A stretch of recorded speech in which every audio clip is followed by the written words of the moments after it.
Yeah, that's totally fair. Like, as somebody who like organizes a lot of stuff, it's definitely very taxing. Just the organization stuff alone, and to actually play on top of it is even more taxing.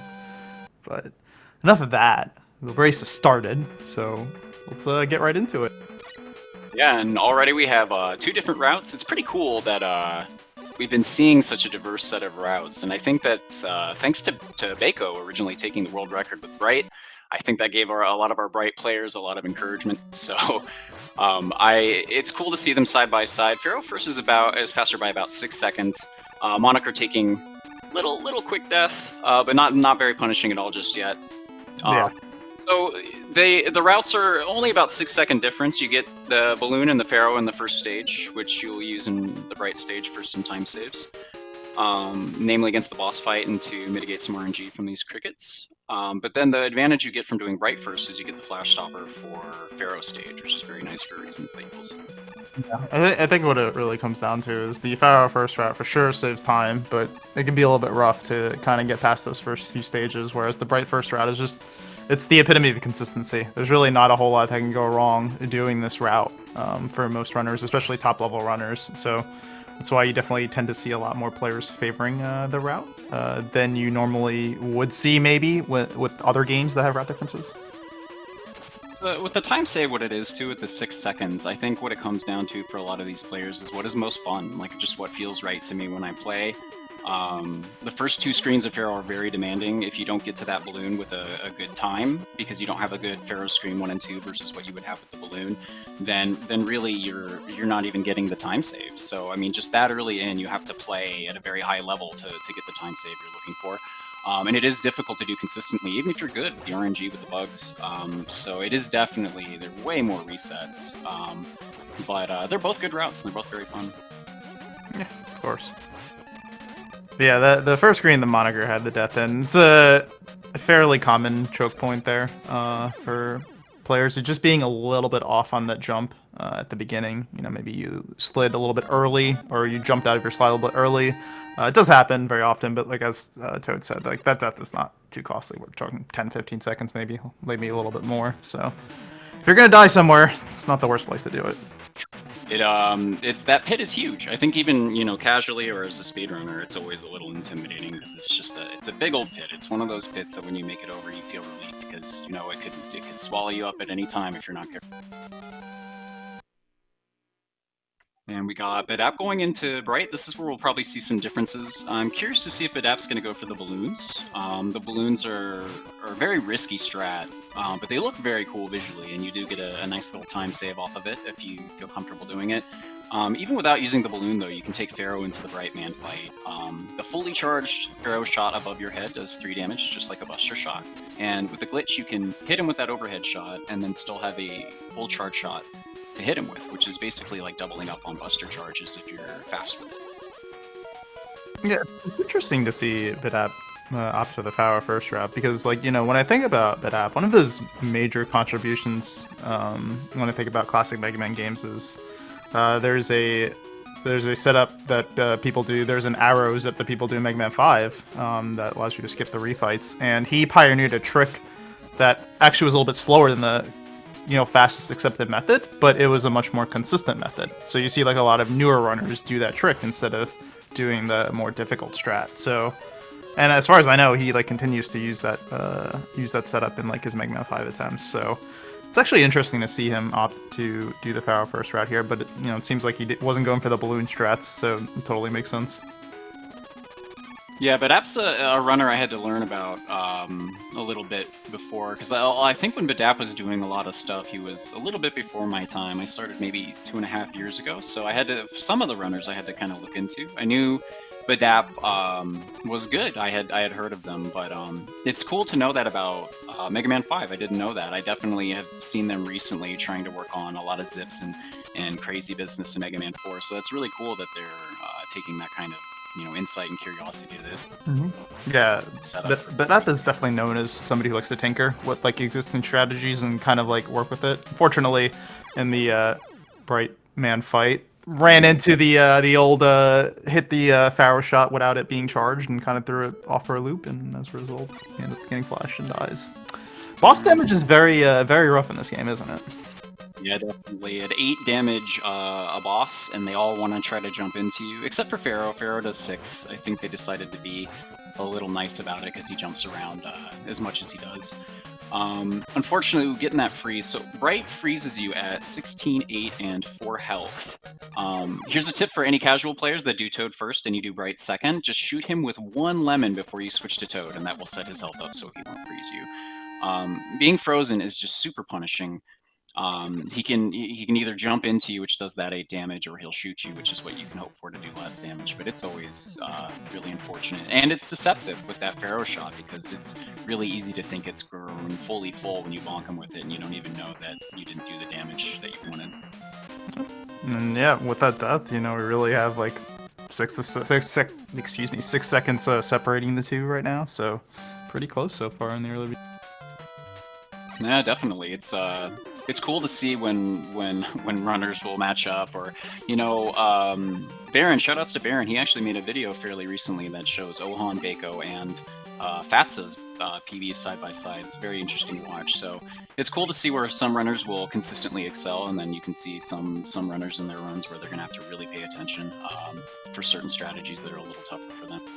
Yeah, looks like both runners are having a little bit of a issue with this climb here. The balloon climb in the ring, in the early parts of the ring screens, is no joke. You have to be a little bit precise with your balloons, and also really important is making sure you don't take too much damage, because health management is pretty key throughout the entirety of the stage. Yeah, definitely. I'd say this stage and Cossack 2 later in the game are the most tightly routed stages. A lot of the strats are very demanding. Your health is basically just second ammo, because you have to do so much deboosting, and you switch, as you can see, they switch to the Ringman's weakness very early on in the stage. So there's a lot of using that weapon, and so you get to Ringman with very low health and very low ammo, depending on what you choose. Yeah, Moniker is definitely not in good shape when it comes to health, so he's going to end up taking a hit here, and he's going to be super low, so we'll see. He does have enough health. He will be able to like get there and get to the boss, but just has to make sure he's... Oh, well, taking that hit is no good now. He needs a drop. That's good. That works. Yeah, he should be able, I believe, to... he's got 4 health. I can't remember if the back deboost against the ring boss is 3 or 4 health. If it's 3, then he's alright, but he might have to go for the... Yeah, I don't think it's 4, but I could be wrong. He's also low on Pharaoh ammo, so... Yeah, it's also a little point dicey. there. Got Baddap going into the ring fight. Should be consistent every time. He's going for the right side kill, which is... fight you don't see as often as the left side. You can kill Ringman a little closer to the center with that pattern, but Baddap takes him out very good. He's in the right, the magic pixel spot, saves him a little time. If you're in the very center, you'll collect the animation early. He'll zip right to the center of the screen instead of walking and jumping. Moniker having to improvise a little bit. Let's see how it goes. And he gets it, very good. So Dustman is one of the most dangerous stages in the entire game, and it happens pretty early. Definitely a sigh of relief once you get out of here. Very small mistakes can kill you. Baddap is going for Pharaoh right away. Very risky strats, but he's taking some nice safety options to take care of these guys that are coming out of these pits. We might see Moniker do Bright, and that'll be a cool display of the 2 strats you see for these rooms here. Yeah. Interesting that he's going for the Pharaoh route. I personally love using Pharaoh in these screens. Like, I forgot who I mentioned this to, but when I was playing this game, one of my favorite just stages and just like sections in general to practice in this game was this screen, the dust screen. It's so fun just trying to like optimize it and get like as quick as you can in the screen. I don't know why, but I really enjoyed it. Yeah, definitely. I think, you know, it's usually just the, you know, the more difficult and scary stuff that when it goes right, it feels, you know, it's awesome. You're like, yes, I got it. And there's a lot of those moments in this stage, like with these crushers. There's a fast pattern or fast movement you can get through. If everything lines up correctly, it's pretty nice. But that makes it through, which is good. Getting crushed is always something to worry about at any skill level, so it's always good when a runner makes it through. Let's see, so yeah, Baddap wasn't able to get the fastest crusher section. Can Moniker do it? It's gonna be pretty tight. I don't think, yeah, no, won't be able to. That's no big deal. Whoa, careful there. Don't want to slide into your death. Yeah, I don't know if that was swag or accidental, but I'm glad he survived. So Dustman, so I'm gonna tell a joke here, and it's pretty high concept, and I made it up, so don't steal it. But Dustman sucks, as you saw No way. him do. I know, right? You have to drop $1 to my PayPal every time you make that joke. Just saying. I mean, you're gonna be rich after the end of this, then. Who says I'm not rich? I've been playing this game for a long time, man. That's fair. No, but Dust does suck. He'll start sucking, and if you don't stop him, it wastes a little over 4 seconds. Very unfortunate. The only way to stop him is to hit him with your body, which does 8 damage, as we mentioned earlier. So, as you see, Moniker just kind of has to suffer through it at the moment, because if he goes for that D-boost, it's going to hurt. Alright, Baddap1's heading into Skull. We're going to see the Skull zip here. It's the only zip that you see in RTA. The TAS has some pretty neat zips with Rush Jet, but as far as what we do, this is typically the only one you'll see. You'll sometimes see people do one in Skull, or rather Dust, rather, in the Crushers, but this stage for the most part is just balloons. And I love the balloon stages. I feel like the balloon's a very iconic weapon for Mega Man 4, and its utility is noticeable right away. Very cool weapon and very fun stage. Yeah, it's interesting as I'm watching Baddap to see just like his general strat usage. There's a lot of like kind of mixing and matching of strats where you see a lot of like very technical, newer, high level sort of strats, and then you see like a lot of strats that seem like strats that like I am familiar with as somebody who like ran this game like 3-4 years ago. So it's interesting to see kind of like the mix of strats that he uses. Yeah, I like too that he might have, you know, this insight of like picking what he knows is gonna work for him for sure. Because I mean, if he's doing a mix of old and new, he's probably looked over and decided, you know, like, hey, I definitely can save some time here by doing it different. And then maybe there's spots where he's like, oh, I'm just gonna do this because I know it's good. And that's good. It's good to have that insight as a runner to know what's going to be consistent for you versus, you know, what's gonna be a constant choke point.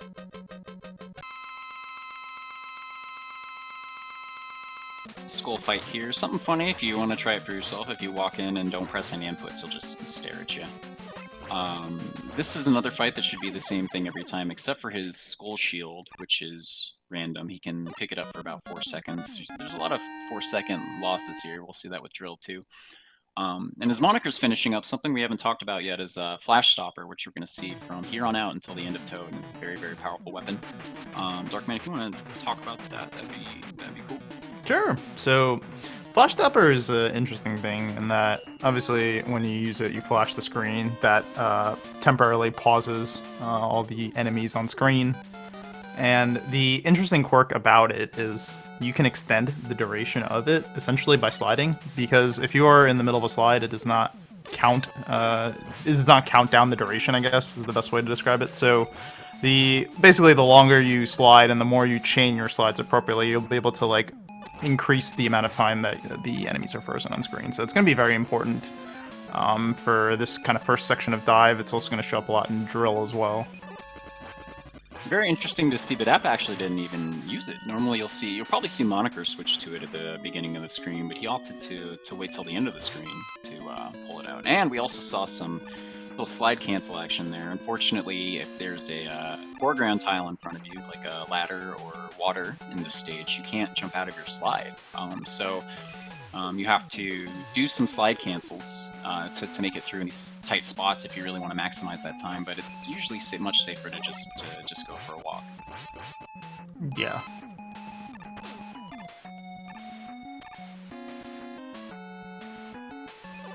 Alright, and this is sometimes a mystery. You can see the whale flash for a moment, but like the snails that are coming up, it's another enemy that the Flash Stopper just makes quick work of, either to quick kill it or to skip it entirely. It's interesting that Baddap did not to use the Skull Shield there for the last few mana rays there. It can be a wise move, especially with the strat that he's using with the Skull Shield. If you use it for all the things you use it for in that room, you end up with exactly the ammo you need to kill Dive. So if the ammo's not right or you don't feel confidence, if you can manage it, sometimes it's good to just save a little ammo, because he's got plenty left over, which is good. And if you goof it even once, you have to bust her, which is unfortunate.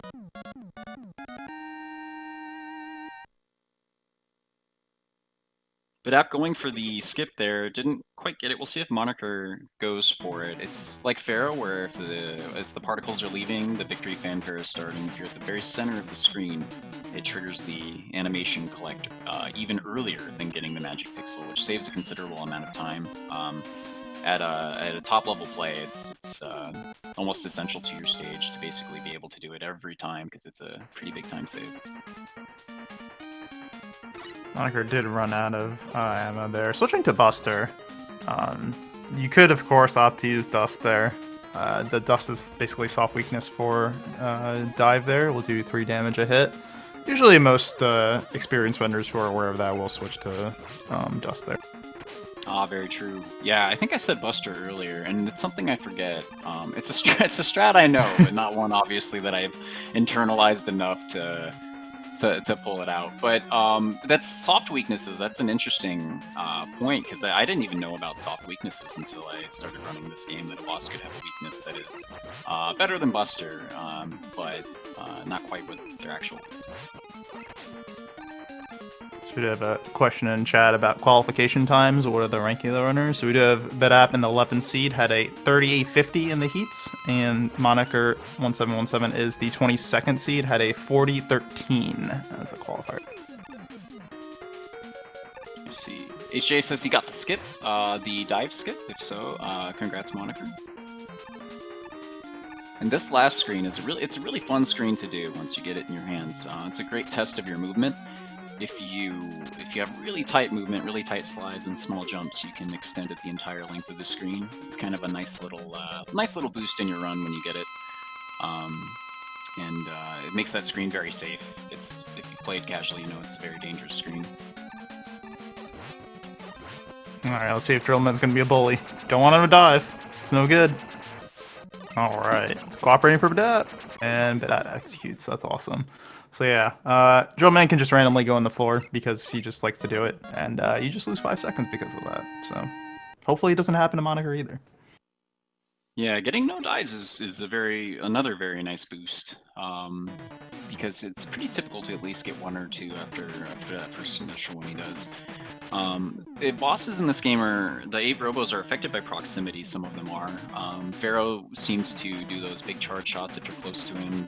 Drill seems to dive less if you stay near him, and Dust seems to suck less if you stay close to him. So, and one reason they're pulling him out of the corner is that once Drill will start walking, he will walk the entire length of the floor to the other wall. He'll always walk to the wall from wherever he begins walking. So, pulling him out in the corner kind of guarantees that he'll stay above ground for the max amount of time to get in the hits that you'd like to get.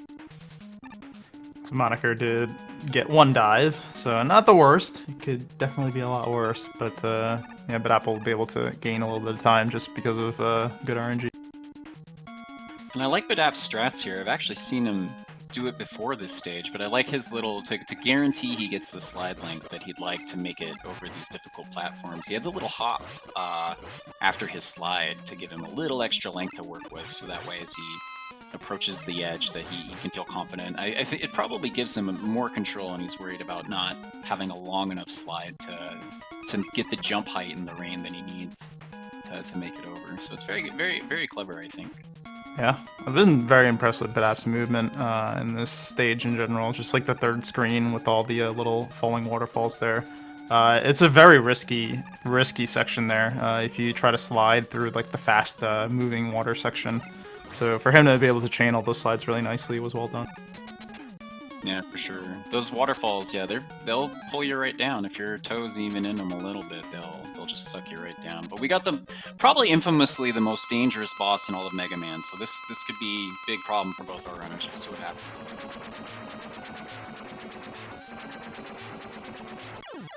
Wow, narrowly avoids death. That's amazing.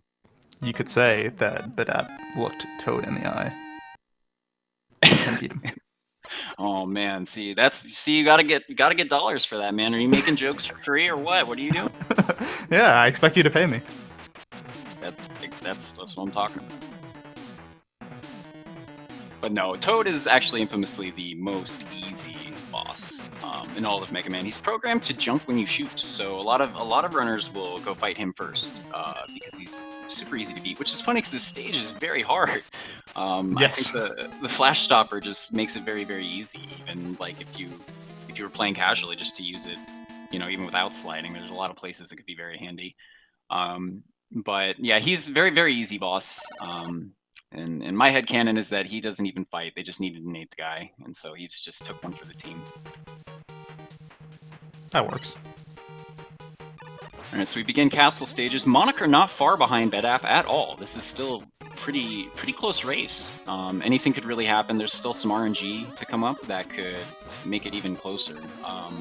There's the square machine, which I'm sure we'll lament about together when we get to him. Pretty difficult screen coming up here. There's ice all over the floors, so you have to be careful not to. You have to be very tight, very precise with your movement, because some mistakes can really throw off your rhythm, and these guys coming out of the pits will just definitely kill you if you bonk them. So, but at making it through clean, doing a strat I like, killing the guy and going up there. There's also a despawn strat you can do that people go for. We'll see if Moniker decides to go for that.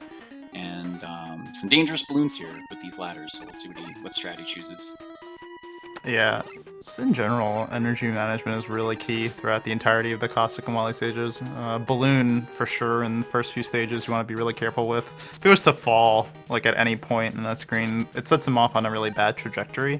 There's definitely backups out there, but it can get a little bit dicey if you lose a lot of ammo. Yeah, it's definitely good to have a backup. I can advocate for that, because in my relay run that happened to me, and I I did not have a very good backup. Spike Vegeta very kindly said it looked like I had a pro move, but then Fatso approached me later and was like, "Yeah, dude, you panicked. So, you should definitely have your backup." Alright, and heading into Cossack 2, as Darkman said, this is, we mentioned earlier too, I think in Ring, that this is a very tightly routed stage. Lots of deboosting, very precise use of the balloon, and if you mess up really any of your health or any of your balloons, then you're gonna have to change everything, so. But up going to the left, I like to see that.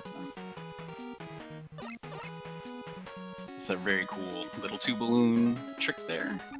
The balloon, actually, when you make it in the wall, is only there for about 10 to 12 frames. On paper, it seems pretty small. It's a 60 frame per second game, so that might seem intimidating on paper, but it's a pretty generous amount of time in actual play. So pretty cool. And he makes it across the spikes, very scary stuff. Lots of scary stuff. Moniker with a solid moth warrior fight. Both of them had pretty good moth fights for Cossack 1, so well done. Yeah, the weapon, that's a difficult fight, because the ring weapon actually, it has a 1 pixel hitbox right in the middle of it, so even though they gave it a big old sprite, it still only hits in that one spot. And the moth hit spot is also very small, so there's a lot of feeling like you should have hit when you're learning the fight and you don't hit. So having a good fight is deceptively, it's hard. It looks like it should be, it looks easier than it is, I guess, is what I should say. Sure. Interesting, Moniker did miss a balloon at the beginning. Kind of curious about the ammo usage here, because it is going to be pretty tight. It should be fine, I think. Yeah. Yeah, and I don't believe he got that first ammo at the beginning of this room, right? He did not. I think it was a 2-square pattern for Baddap for the first one. Let's see how the second one is. Oh, the 1! Alright. Yeah, very nice. I see. Square Machine's been a little friendly lately, from what I understand. With Fatso's run, he got a nice little 1-1. Doesn't happen very often in some of these high-level PBs. So to explain that, though, there's the Square Machine can do 3 patterns. It can either go by really fast, and then medium, and then form, which is a 3. Wastes the most time. There's a 2, which is where he goes by medium and then forms, and there's a 1 where he forms right away. There's a 10% chance that you'll get a 1 on the first cycle, and then getting a 1 after that is a 1 in 100 chance, I believe. So it's doesn't happen often, so it's very nice when it happens. Here we have the auto scroller on Baddap's screen. It's well, Moniker just starts off with a 1. That's nice. That's one way to catch up a little bit. See if you can get another 1.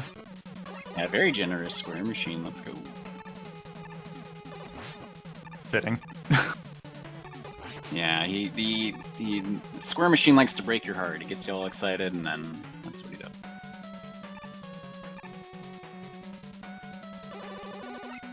Handles it nicely, though. You get there with really low health, as you can see. And so it's a pretty tense fight. It's easy to mess up, and it's another fight where your movement is guiding the square machine's shots. Oh, Baddap taking a spill. Oh boy. Well, that makes things a lot more closer. Yeah, definitely, for sure. It's definitely tightened up now. Baddap about to arbitrary code execute to the end here.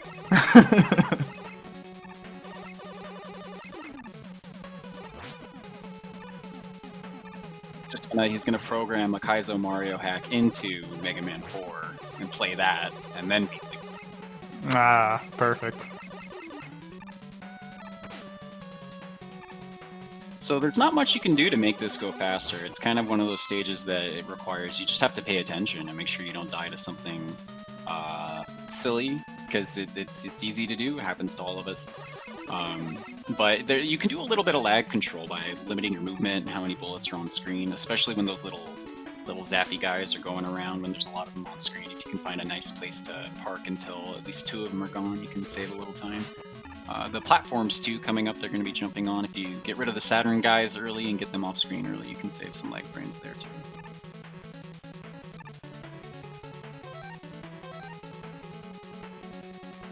It is fun though to watch Baddap have a fun time with the auto scroll. Yeah, I mean, gotta do something to pass the time, right?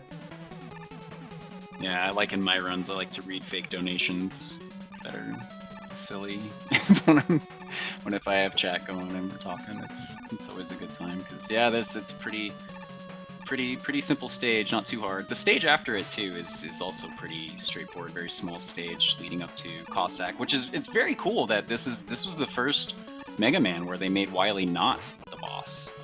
So which is really cool of them, because it could have set a pretty lame precedent. So it's cool they decided to switch it up. That's true. And then they decide to repeat it for, 8 more games in a row. Yeah. I had someone once say to me that by Mega Man 6, Wily began disguising himself as someone who both looks like himself and has the same intentions as himself. So it's really not a disguise at all.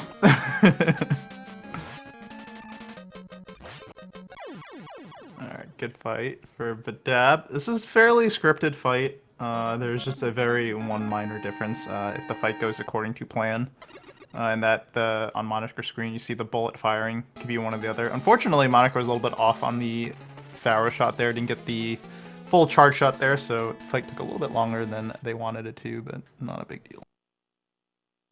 Yeah, it's nice to get through clean. Dying in any of these stages is just the worst. They decided to not have boss checkpoints, so if you die, you go right back to the middle checkpoint. So in a stage like Cossack 3, especially in a race setting, it's a huge loss. So I'm glad to just see both of them make it. So yeah, it looks like there's about 16 seconds of difference between the two right now, which is super close. We don't even necessarily need a death to change things. That could easily be the difference between some bad luck or just something going wrong on a stage. Yeah, for sure. This is definitely a situation where just a handful of small mistakes could make all the difference. And the thing about deaths in this game is a lot of them can be super punishing too. For the most part, or actually, in all of the Wily and Cossack stages, there are no boss door checkpoints. So if you were to die at the boss, typically you spawn back very far away from the boss door. One of the exceptions is actually Cossack 4, where you spawn in the last screen before the door, but in other cases you may be like 5 screens before it, which is really punishing.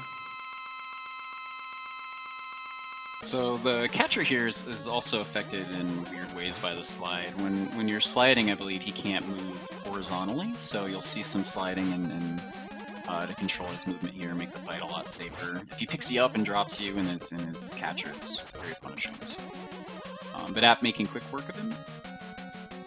I had to be a little bit careful with the health there, but was able to navigate it very well. Oh, Moniker got caught. And oh man, it turns out that it was Wily after all. It's just insane. Just Who would absolute. who would have thought? Giving us the old eyebrows as per the usual. Moniker making it out.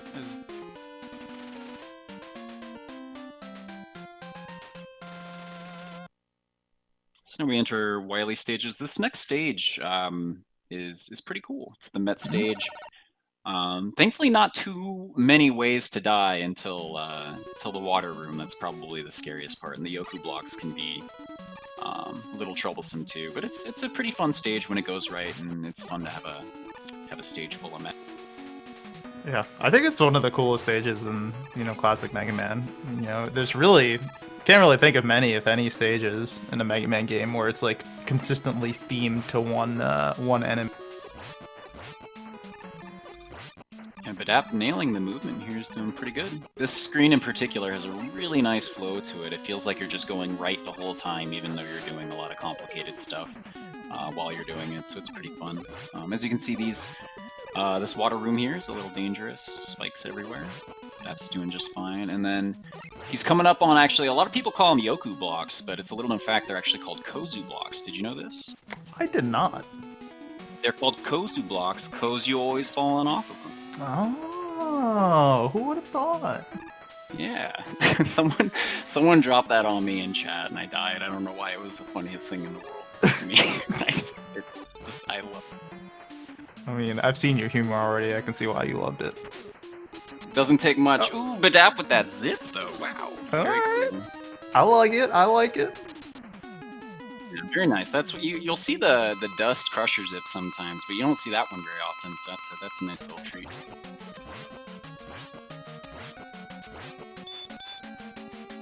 Met Daddy being pretty nice so far. Met Daddy can be very mean. He will either open for a long period of time or a short period of time. With the short period of time, if you're really fast, you can get 5 hits, but it's pretty typical to get 4. We're getting a little extra cycle here, I believe. I unfortunately got 2 short ones, so wasn't able to quite get those 5 hits there. Yeah, it's super hard to get the 5 hits in the short. I've never done it. And I know for a lot of runners, it's pretty hard to do. Yes, it's very, very, very precise. It's something that it's kind of like that last screen of Drill that when it goes right, you're like, yeah, you got that little boost when you see that extra little damage on him. And it can sometimes not be wise to go for it, depending on what you want to do with your ammo, because as it was mentioned earlier, the ammo stays depleted in between stages, so you have to be pretty mindful of what you're doing. Unfortunately, Moniker got stunned there, so you did notice that the runners would be jumping when Met Daddy goes up and down. The reason is because when he goes up and goes down, if you're on the ground, you get stunned. So you don't want that to happen, because then you miss out on valuable time that you could be using to hit the boss instead of, just sitting there. So it might have cost Moniker the 3-cycle kill there, so unfortunate, but both of them had a 4-cycle, so not the worst. Yeah, and it's just always a relief when you live too, especially in a race setting. Like just because of the boss checkpoint thing, it's always, you just feel good if you make it out. Yeah, and this is the rush stage. It turns out you have to use rush at a couple points in here. This is one of them, and unfortunately that of it it's a little trouble. You like to try to spawn rush facing to the right, as you just did there. So that way, if you get on him, you don't risk falling off as he's traveling left. Because of those 2 mandatory moments with Rush Jet, it just ends up being faster to use him throughout the whole stage, and it's pretty cool because you can use him for some nice saves.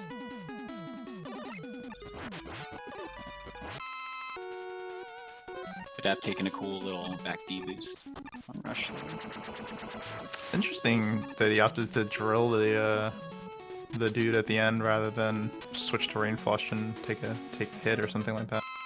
Interesting, he doesn't rain flush this screen at all, or toad flush. Excuse rain flush that.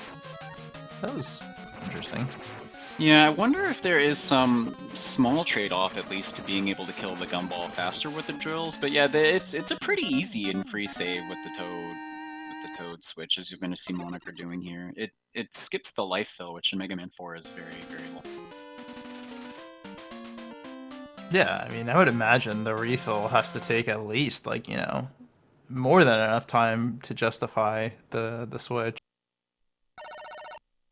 Yeah, for sure. And also, so what's happening there too is they're hitting the Taco Trash boss in his damage spot. You have to hurt him, by the way. If you shoot just his body, I don't believe it deactivates the hitbox. You have to make sure to hit him, and then you can get inside of him, and you can just get him from behind. It's a very nice strat. If you play through this game casually, it's a very, very good one to know. I didn't know about it until I started running the game.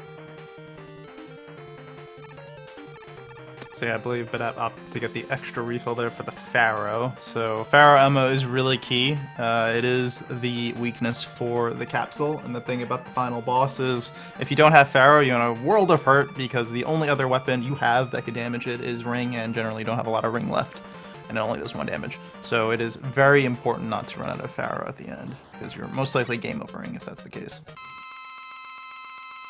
Yeah, and these refights are another shot to lose a lot of time. They can do all the goofy stuff they can do in the 8 robos that cause you to lose time.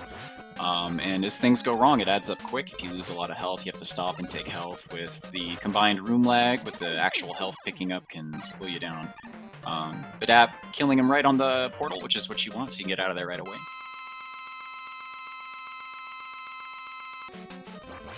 Let's see what Skullman wants to do with his shield here. That's pretty good. One. Yeah.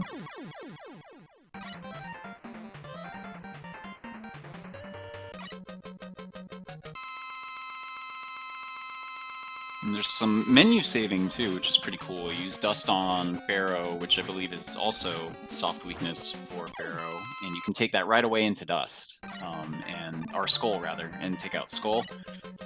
Then you switch to Skull and take out Dive and go right away into Bright, and you hit Bright with an odd number of Skull hits, which sets his health values up nicely for the Toad Flush. Moniker got the absolute worst skull shield, so you hate to see that when you're behind, but that's the game give it and the game take it away. Yeah, that's for sure.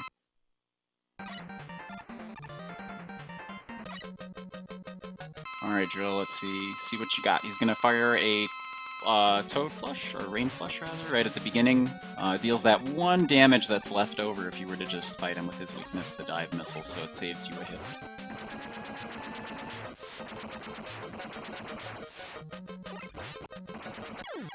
Man, double no dives for Baddap. Drill really likes him. Yeah, some pretty good luck. I believe he got that 1-2 and no dives from Drill. I mean, it's pretty solid. Interesting that he opted to go to Ringman here instead of typically the route would be going to Toadman next. But I guess maybe he was doing it just in case. I'm not really sure, actually. Yeah, it could be also maybe he mismenued to Pharaoh and was like, well, I'm doing this now.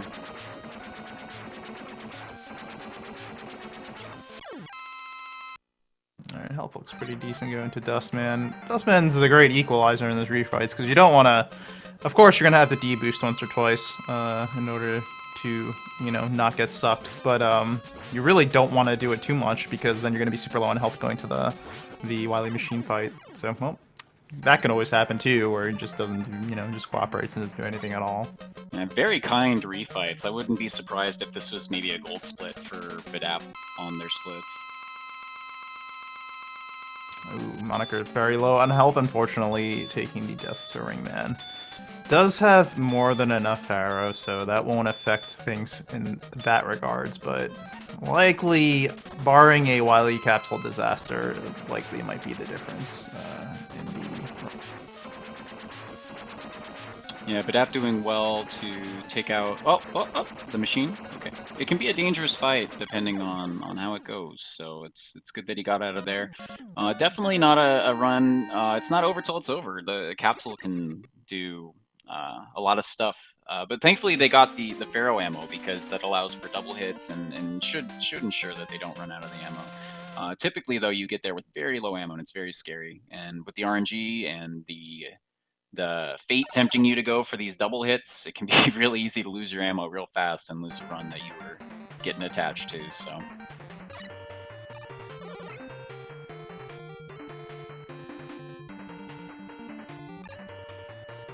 Yeah, even with that death to Ring at the end, this has been a very close race. They've been keeping up. Yep. Man, hasn't really been a bullet at all, so good job to both competitors.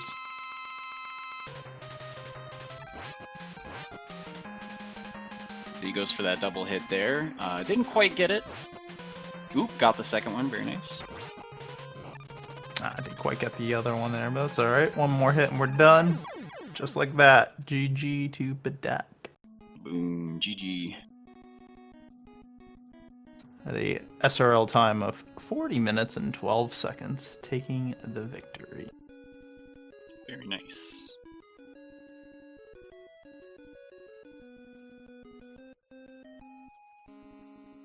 Just refreshing my stream.